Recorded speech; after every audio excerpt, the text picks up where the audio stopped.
Welcome to the Bangtigow podcast, everyone. We are glad you are here today. We have a special guest for you, our brother Yien Mayuak, the author of the book The Stories of Gatluak Manguel. Yien Mayuak lives in Gambela and he completed his bachelor degree in Awasa University in biology and also completed his master's degree in aquaculture and fishery management.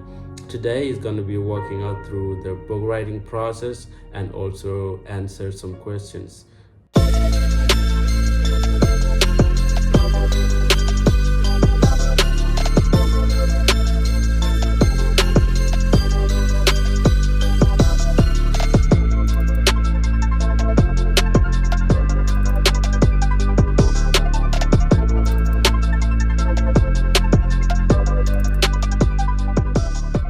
Brother Yien, we are glad you are here. Welcome to the Bangtigow podcast. Today, we're going to be asking you some questions. But before that, can you please introduce yourself to our audience? Well, first of all, I would like to forward my sincere thanks to Shoredang for giving me an opportunity to talk on Bangtigow podcast. My name is Yien Mayuak, author of the book Stories of Gatluak Manguel, and a lecturer at Gambela University in the Department of Biology. A lot of people want to read your book, and we hope that there's central message that drive you to write that book. Would you like to tell us about that? What is the central theme or message in the book that you want to provoke? Well, the general message in the book is that there was a funny man who used it to devour so many people in the Northland. And that man was known for his creativity. Gatluak Manguel was so creative. He was not only funny, but creative. There are famous words which were created by Gatluak, and those words are still in use today. And one of those famous words is the quote he said while trying to eat an whole woman. So while whole woman was just moving, trying to escape. So he just out of exhaustion, he said, "Baji chamade mandong," which means, "How are you going to be eaten, mandong?" So in the process, he left the old woman untouched. And this quote is being referred to a difficult situation is where something is difficult. So when you face a difficulty, you just say, Baji chamade mandong, just to tell to someone in which the situation is difficult. Would you like to tell us about challenges that you came across along the way and how you overcome them? Yeah, well, how I started writing the book, I did not use complicated terms or complicated vocabularies. I just used it in simple English, and it was not difficult for me to write the book. I also wrote it using two languages, the English and the Nuer, and in that case it was not difficult. So when one finds it not interesting reading the book in English, he or she should shift to Nuer language. So I did not find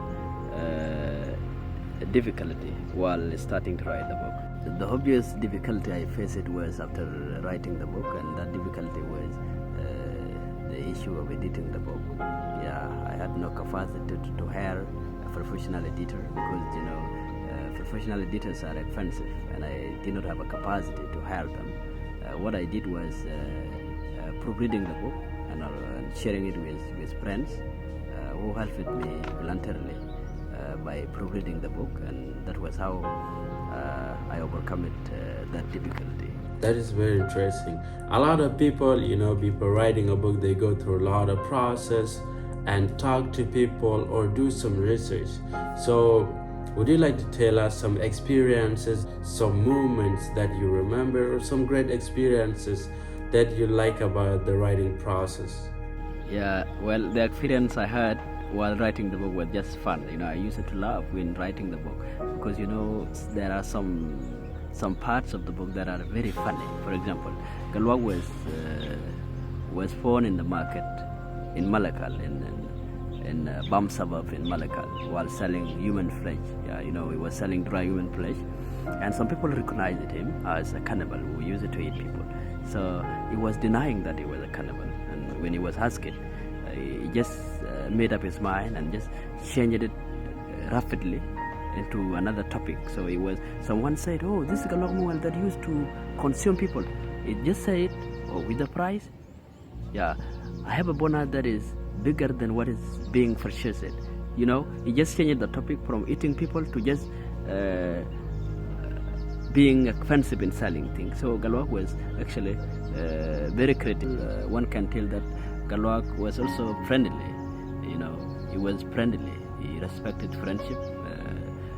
One upon a time in Fangag Norland, he was a friend with one man. That man was, a disabled man. He was hunchbacked man. He had a hunchback, and given the culture of those in central and western world, they forbid disabled people from getting married. So that young man who had a hunchback had difficulty in getting married.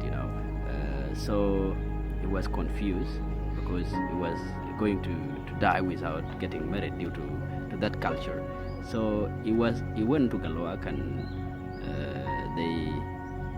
they just worked a way out in which this guy could get married. So they planned to attack a girl. So they made a plan that Gatluak was going to attack the girl, a certain girl, and then that young man would rescue, would just pick the rescue, so that the girl would definitely fall in love with that young man. They did. One day they ambushed a girl of choice, and then when they ambushed the girl, Gatluak rushed to girl, trying to eat the girl. The girl ran away.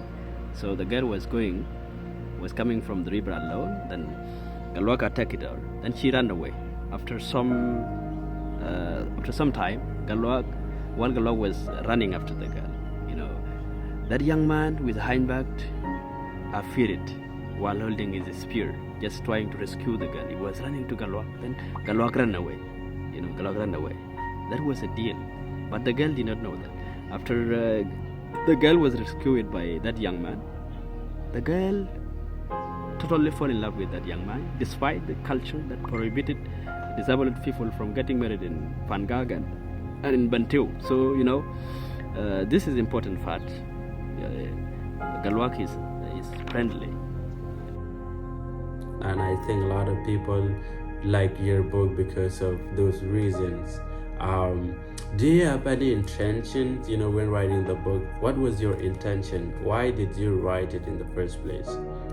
Well, I have an intention while writing the book. My intention is that the stories of Gatluak Manguel, like other stories, should be read, should be understood by elderly people, by young people, by kids, in order to get informed about what happened in the Nuer land in the past. That was my intention. The idea to write the book first started as a joke. The thing is that I used to put different stories in my notebook. The stories I collect from elders. Whenever I'm with elders, I collect information from them, information about past stories. So those information are in my notebook. And at that time, in 2021, I did collect different information about Gatluak Manguel. I kept them in my notebook, different stories about Gatluak Manguel. And those stories, I used to share them on my timeline, on my Facebook page. So, and Tut Kwany Kok, after reading those stories, encouraged me to write the book. Oh, I didn't know. I told him I did not have any intention to write the book, bro. He was encouraging me several times. He was encouraging me to write. He said, put something about Gatluak, after reading those stories. He encouraged me. That thing did not come to my mind, despite the fact that he encouraged me several times to write the book. It did not come to my mind. So by the time I was in Awasa, in a solitude, in my own room, after graduation, in April 2022, while I was in my own room Then I asked myself, what are you going to do next year? Then remembering the encouraging word Tut Kwany Kok used to tell me, I then said, oh, why not try the book? It's Stories of Gatluak Manguel. That's where I started writing the book. And Tut did a lot. He was actually keeping his promise by just encouraging me and just helping me as well. I really appreciate Tut. So the idea to write the book first came from Tut Kwany Kok. Brother Yien, this is inspiring and I think this is amazing. So a lot of people will be reading your book, they want to learn more about the Nuer history, about Gatluak Manguel, because it's part of the Nuer history. And we are wondering about, what do you want your reader to learn? What do you want to teach us, people who want to read your book? Well, what I expect from people while reading my book, Stories of Gatluak Manguel, is that they should laugh, and laugh, either laughing individually or in group. That's what I expect from them. The writing of this book, which started as a joke, after being published and printed, impacted me greatly. So I was not confident enough that the book would be published or printed. Then after it was published and printed, it impacted me a lot.